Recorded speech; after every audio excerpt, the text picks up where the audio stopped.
Hello, good morning my dear student. कैसे हो सभी? आई थिंक बहुत बढ़िया होंगे और आपकी स्टडी बहुत अच्छे से चल रही है। तो मैं आपको आज की क्लास में ये डिस्कस करूंगा कि हमारी गवर्नमेंट जो है ना, मतलब मैथमेटिक्स के लिए 1 to 10 के लिए मैथमेटिक्स में कितना सिलेबस कट करे हैं, मतलब कितना सिलेबस रिड्यूस करे हैं। तो वो है आपका 30%। काफी स्टूडेंट का फीडबैक रहा है जो स्पेशल 10 क्लास में है, 10 क्लास में जा रहे हैं, वो बोल रहे हैं कि सर हमको क्या पढ़ना है, कैसा पढ़ना है, क्योंकि हमें बहुत डर लग रहा है। जैसे कि अब मान लीजिए उनको तो अभी पता नहीं कि स्कूल कब स्टार्ट होंगे, लेकिन हमको भी पता नहीं है। आई थिंक इंशाल्लाह अल्लाह चाहे तो बहुत जल्द स्कूल आपके स्टार्ट होंगे। ओके जी, तो आपको डरना नहीं है। देखो, वक्त गुजरते गुजरते ही जो हमारे एजुकेशन मिनिस्टर हैं एस सुरेश कुमार ने तो 30% सिलेबस यहाँ पे कट करे हैं, यानी कि रिड्यूस कर चुके हैं। तो आपको डरने का नहीं है, क्योंकि वो आपका अच्छा ही सोच रहे हैं, राइट। राज सर भी जो भी रिड्यूस चैप्टर की है वो हमको पढ़ाएंगे। तो आपको तो ये नहीं पढ़ाएंगे, अगर आप नॉलेज पर्पज के लिए पढ़ते हैं तो वो अच्छा रहेगा। तो जितना भी आपको बोर्ड एग्जाम के लिए पढ़ा, जितना भी गवर्नमेंट सिलेबस है, बस उतना ही अच्छे से स्टडी कर लो। और बाकी का रहा सर वो जो चैप्टर डिलेट हुए हैं तो वो हम पढ़ सकते हैं। तो देखो भाई, अगर आपको टाइम है तो वो आप एक्स्ट्रा पढ़ लो, क्योंकि वो एग्जाम के पर्पज में बस सिर्फ नॉलेज के लिए पढ़ लो। ओके, तो चलो, मैं अब रहे आपके टीचर्स जो भी रहते, जितना गवर्नमेंट सिलेबस दिए हम उतना ही आपको पढ़ाएंगे। ओके जी, तो देखिए यहाँ पे suggested syllabus for the year 2022-21। तो देखो इसमें सिलेबस क्या रहेगा। मैं सिर्फ आपको मैथमेटिक्स का बोल रहा हूँ। ओके, 1 to 10 का तो मैं आपको नहीं बोल रहा, सिर्फ ओनली 10 क्लास का ही बोल रहा हूँ। ओके, आज की क्लास में सिर्फ हम 10 का ही सिलेबस देखेंगे कि कितने चैप्टर हैं, कितने चैप्टर में से कितने डिलीट हो गए हैं और कौन से टॉपिक्स में क्या क्या पढ़ना है वो तो मैं आपको दूसरे बताऊंगा, लेकिन कौन से टॉपिक्स में क्या कट किया है और कौन से चैप्टर डिलीट किए हैं मैं वो आपको आज बताऊंगा बेटे। ओके, तो चलो, मैथमेटिक्स सिलेबस 30% क्या आपका रिड्यूस हो गया, ओके, 30% क्या है आपका डिलीट कर दिए। ओके, तो जो क्लास 10 का बोल रहा हूं मैं, हाँ, तो देखो यहाँ पर अब कंटेक्स्ट के अंदर अवेलेबल पीरियड्स कितने हमारे टोटल एकेडमिक में क्या थे हमारे टोटल क्या थे 180 पीरियड्स थे बेटा। कितना थे स्टूडेंट? 180 पीरियड्स थे। उसमें से क्या करें हमको 60 पीरियड्स क्या करें बेटा, हम रिड्यूस कर लिए, माइनस कर दिए। तो अब बचे कितने आपके 120 पीरियड्स। तो आपके इस साल 120 पीरियड्स रहेंगे, लेकिन अभी बोल नहीं सकते आगे आगे क्या होने वाला है, क्योंकि कोविड-19 तो के केसेस तो बढ़ते ही जा रहे हैं और पॉजिटिव निकलते जा रहे हैं। तो दिक्कत है कि कल क्या होने वाला है वो हम नहीं बोल सकते, बाकी भगवान की मर्जी। ओके, तो 120 पीरियड्स, हाँ जी। तो अब देखो यहाँ पर इंटायर चैप्टर्स आर डिलीट्स, मतलब कौन कौन से चैप्टर 10 क्लास के अंदर डिलीट करे हैं। तो मैं आपको ये भी पता है कि टोटल आपके 15 चैप्टर्स हैं, मैं आपको ये पहले बता चुका हूँ। क्योंकि अरिथमेटिक प्रोग्रेशंस, ट्राइंगल्स है, उसके बाद तो पेयर ऑफ लीनियर इक्वेशन इन 2 variables, area related to circle है, उसके बाद सर्कल कंस्ट्रक्शंस, उसके बाद है आपका real numbers, polynomials, quadratic equations, introductions of trigonometry, applications of trigonometry, probability है, सरफेस एरिया एंड वैल्यू, जितने भी चैप्टर्स हैं आपको उसमें से कितने चैप्टर्स डिलीट किए हैं मैं वो आपको बताऊंगा। देखिए बेटा, एरिया रिलेटेड टू सर्कल जो आपका चैप्टर नंबर 5 है, वो भी चैप्टर क्या आपका डिलीट हो चुका है, क्योंकि अब ये एग्जाम के लिए तो नहीं आएगा। अगर आप नॉलेज के लिए पढ़ना चाहते हैं तो पढ़ लिए, वैसा कुछ नहीं, लेकिन एग्जाम में आपको चैप्टर बिल्कुल भी नहीं पूछेगा। हाँ जी, नेक्स्ट है आपका रियल नंबर। रियल नंबर भी आपको एग्जाम में नहीं पूछेगा। चैप्टर नंबर 8 रियल नंबर भी आपको नहीं पूछेगा। देन नेक्स्ट है 9 पॉलिनोमियल चैप्टर, ये भी आपको नहीं आएगा। और 14 है प्रोबेबिलिटी।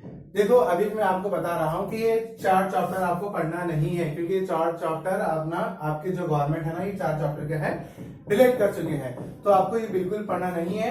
एग्जाम के लिए बोल रहा हूं मैं आपको, एग्जाम के लिए बिल्कुल पढ़ना नहीं है। चाहे तो आप ऐसे पढ़ सकते हैं नॉलेज के लिए। हाँ, तो इसमें से area related to circle, real number, polynomials, ये चैप्टर तो पीयूसी फर्स्ट ईयर और सेकेंड ईयर में नहीं रहेंगे, लेकिन ये चारों चैप्टर में से जो प्रोबेबिलिटी है वो है आपका इंपॉर्टेंट चैप्टर। तो प्लीज कहां से पढ़िए, क्योंकि यूट्यूब पे तो सारे वीडियो हैं ये प्रोबेबिलिटी के चैप्टर। सिर्फ इतना हमारी आपके एनसीईआरटी क्लास 10 प्रोबेबिलिटी चैप्टर हमारे बहुत सारे आपको वीडियो मिल जाएंगे। तो आप वहां से ये पढ़ लीजिए, क्योंकि ये आगे भी बहुत जरूरी है। ये चैप्टर हमेशा आपके साथ रहेगा। 12th तक। ओके, तो इसको अब अच्छे से पढ़ना है, क्योंकि अगर आपका बेसिक अभी जस्ट बेसिक आपका क्लियर रहा तो क्या है, ये आप चैप्टर आगे पढ़ सकते हैं। हाँ जी, लेकिन कब पढ़ना है आप चैप्टर, जैसे कि मान लो आपको तो टाइम नहीं है, जितना आपको पढ़ना है उतने चैप्टर पहले पढ़िए, उसके बाद समर में मतलब तुम्हारा 10th के एग्जाम होने के बाद अगर आपको टाइम मिला तो उस टाइम ये चैप्टर पढ़ लीजिएगा। ओके, और फिर वक्त मत पढ़िए। ओके, अब जितना सिलेबस है आप उस पर ही कॉन्सेंट्रेट करिए। ओके, तो चलो देखते हैं, ये चैप्टर तो इतने निकाल दिया। ओके, अब चेंज, रिड्यूस, डिलीट इन टेक्स्ट बुक, मतलब टेक्स्ट बुक में और एक्सरसाइज में क्या क्या डिलीट है वो हम इधर देखेंगे। याद रखो, ट्राइंगल्स, ट्राइंगल चैप्टर आपका डिलीट नहीं होगा। ओके, उसमें से कुछ टॉपिक क्या हो गया बेटा, डिलीट हो गया। इसमें मैं ट्राइंगल चैप्टर में के कुछ टॉपिक्स बता रहा हूं। देखो, जैसे कि थ्योरम है 2.4, 2.5 एंड 2.9, ये तीनों ये जो भी क्वेश्चन है ना ट्राइंगल्स के अंदर थ्योरम 2.4 एंड 2.5 एंड 2.9, तो ये क्या है बेटा, तीन थ्योरम में क्या है आपके डिलीट कर चुका है, तो ये आपको 2.4, 2.5, 2.9 आपको पढ़ना नहीं है। हाँ जी, याद रखिए, ये आपको पढ़ना नहीं है।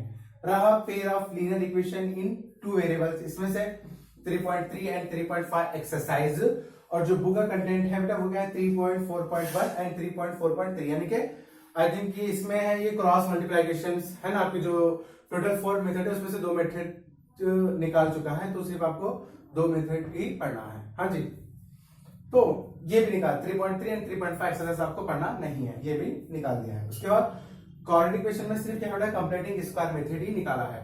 जैसे कि अब मान लो ये यूजिंग फार्मूला, वो सॉल्व बाय यूजिंग फार्मूला से क्या आपके क्वेश्चन रहेंगे, बट सिर्फ ये कंप्लीटिंग स्क्वायर मेथड ही एक डिलीट करा है, किसमें से, क्वाड्रेटिक इक्वेशन में से।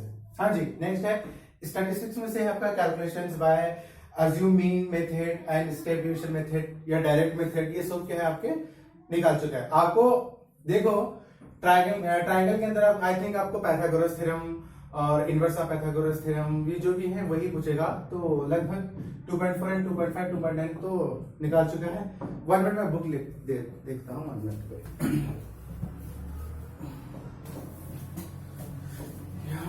तो सब कौन सा ट्राइंगल के अंदर ना 1 मिनट,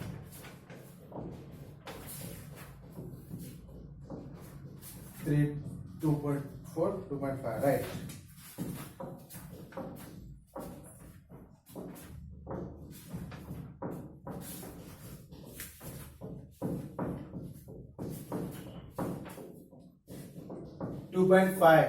तो 2.5 है आपके पाइथागोरस थ्योरम पे क्वेश्चंस हैं, वो तो नहीं आएंगे। हाँ जी, वो तो नहीं आएंगे।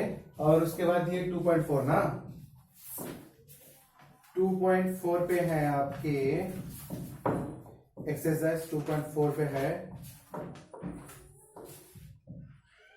2.4, हाँ 2.4 पे भी आपको क्या है बेटा नहीं आएंगे, यानी कि सिंगल ट्राइंगल्स के ऊपर भी क्या है क्वेश्चंस आपके नहीं आएंगे जी। ओके, ये अच्छे से याद रखिए। और पेयर ऑफ इक्वेशन अंदर क्या बेटा, क्रॉस मल्टीप्लिकेशन में उसमें वो दोनों में से नहीं आएंगे। क्वाड्रेटिक इक्वेशन के अंदर क्या है कंप्लीटिंग स्क्वायर मेथड नहीं आएगा। और स्टैटिक्स में से भी क्या है, स्टैटिक्स में आएंगे क्या बोले तो स्टैटिक्स में आएंगे ogives less than and greater than, then next mode median आएगा, मीन तो निकाल देगा। ओके, मोड मीडियन और ogives less than and ogives more than. Okay bye student, अगर मेरा वीडियो अगर आपको पसंद है तो प्लीज मेरे चैनल को शेयर कीजिएगा, लाइक्स कीजिए और सब्सक्राइब करना मत भूलिए। जितना हो सके अपने फ्रेंड्स में लिंक शेयर कीजिए। Okay bye student.